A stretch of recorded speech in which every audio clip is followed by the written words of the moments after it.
കനത്ത മഴ തുടരുന്ന സാഹചര്യത്തിൽ സംസ്ഥാനത്ത് 3 ജില്ലകളിലെ വിദ്യാഭ്യാസ സ്ഥാപനങ്ങൾക്ക് നാളെ അവധി പ്രഖ്യാപിച്ചിട്ടുണ്ട്. കാസർഗോഡ്, കോഴിക്കോട്, വയനാട് ജില്ലകളിലെ വിദ്യാഭ്യാസ സ്ഥാപനങ്ങൾക്കാണ് ജില്ലാ കലക്ടർ അവധി പ്രഖ്യാപിച്ചിട്ടുള്ളത്. കാസർഗോഡ് ജില്ലയിലെ പ്രൊഫഷണൽ കോളേജുകൾ, സ്കൂളുകൾ, അംഗൻവാടികൾ, ട്യൂഷൻ സെന്ററുകൾ, ICSE, CBSE സ്കൂളുകൾ, കേന്ദ്രീയ വിദ്യാലയങ്ങൾ, മദ്രസകൾ തുടങ്ങി എല്ലാ വിദ്യാഭ്യാസ സ്ഥാപനങ്ങൾക്കും അവധി ബാധകമായിരിക്കും. എന്നാൽ റെസിഡൻഷ്യൽ സ്കൂളുകൾക്ക് അവധി ബാധകമല്ല. മുൻകൂട്ടി നിശ്ചയിച്ച സർവകലാശാല അതുപോലെ തന്നെ പൊതുപരീക്ഷകൾക്കും അഭിമുഖങ്ങൾക്കും മാറ്റം ഉണ്ടായിരിക്കുന്നതല്ല. അത് പതിവ് പോലെ തന്നെ നടക്കുന്നതാണ്. കാസർഗോഡ് ജില്ലയിൽ കേന്ദ്ര കാലാവസ്ഥാ വകുപ്പ് നാളെ അതിതീവ്ര മഴയ്ക്കുള്ള സാധ്യതയാണ് പ്രവചിച്ചിട്ടുള്ളത്.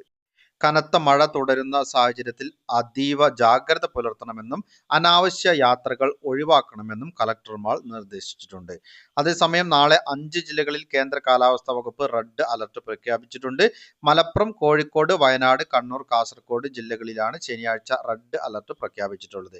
ഈ ഒരു റെഡ് അലർട്ട് പ്രഖ്യാപിച്ചിട്ടുള്ള സ്ഥലങ്ങളിലൂടെയുള്ള യാത്രകൾ പ്രത്യേകം ശ്രദ്ധിച്ചിരിക്കണം.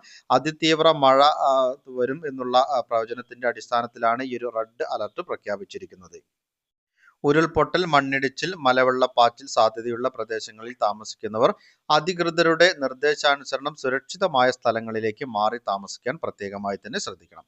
അതുപോലെ തന്നെ നദിക്കരകൾ, അണക്കെട്ടുകളുടെ കീഴ്പ്രദേശങ്ങൾ എന്നിവിടങ്ങളിൽ താമസിക്കുന്നവരും അപകട സാധ്യത മുൻകൂട്ടി കണ്ട് അധികൃതരുടെ നിർദ്ദേശാനുസരണം മാറി താമസിക്കണം.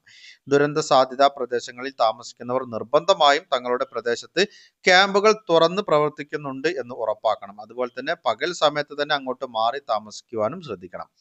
ഇതിനായി തദ്ദേശ സ്ഥാപന റവന്യൂ അധികാരികളുമായി ബന്ധപ്പെടാവുന്നതാണ്. ശക്തമായ കാറ്റിന് സാധ്യതയുള്ളതിനാൽ അടച്ചുറപ്പില്ലാത്ത വീടുകളിൽ താമസിക്കുന്നവരും മേൽക്കൂര ശക്തമല്ലാത്ത വീടുകളിൽ താമസിക്കുന്നവരും പ്രത്യേകം ജാഗ്രത പാലിക്കണം. അപകടാവസ്ഥ മുന്നിൽ കാണുന്നവർ അധികൃതരുമായി ബന്ധപ്പെട്ട് സുരക്ഷിതമായ സ്ഥലങ്ങളിലേക്ക് സുരക്ഷാ മുൻകരുതലിന്റെ ഭാഗമായി തന്നെ മാറി താമസിക്കണം. കാറ്റിൽ മരങ്ങൾ കടപുഴകി വീണും പോസ്റ്റുകൾ തകർന്നു വീണും ഉണ്ടാകാനിടയുള്ള അപകടങ്ങളെയും ശ്രദ്ധിക്കേണ്ടതാണ്.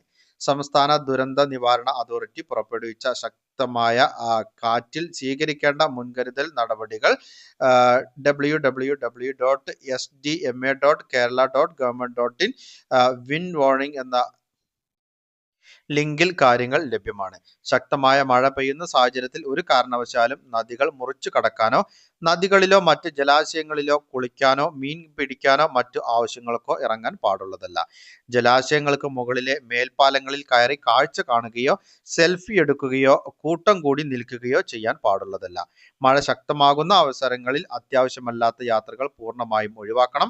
വെള്ളച്ചാട്ടങ്ങൾ, ജലാശയങ്ങൾ, മലയോര മേഖലകൾ എന്നിവിടങ്ങളിലേക്കുള്ള വിനോദയാത്രകൾ മഴ മുന്നറിയിപ്പ് ഉള്ള സാഹചര്യത്തിൽ പൂർണ്ണമായും ഒഴിവാക്കണം. ജലാശയങ്ങളോട് ചേർന്ന റോഡുകളിലൂടെയുള്ള യാത്രകളിൽ പ്രത്യേക ജാഗ്രത പാലിക്കണം. അറ്റകുറ്റപ്പണികൾ നടക്കുന്ന റോഡുകളിലും ജാഗ്രത പാലിക്കണം. അതിശക്തമായ മഴയുണ്ടാകുന്ന സാഹചര്യത്തിൽ റോഡപകടങ്ങൾ വർദ്ധിക്കാനുള്ള സാധ്യത മുന്നിൽ കാണുകയും വേണം. മറ്റുള്ളവരിലേക്കും ഇൻഫർമേഷൻ ഷെയർ ചെയ്തെത്തിക്കണം. നിങ്ങളുടെ അഭിപ്രായങ്ങളും നിർദ്ദേശങ്ങളും കമന്റിലൂടെ എഴുതി അറിയിക്കുക. പുതിയൊരു വീഡിയോയിൽ വീണ്ടും കണ്ടുമുട്ടാം. അതുവരേക്കും അനൂപ് സൈനിങ് ഔട്ട്.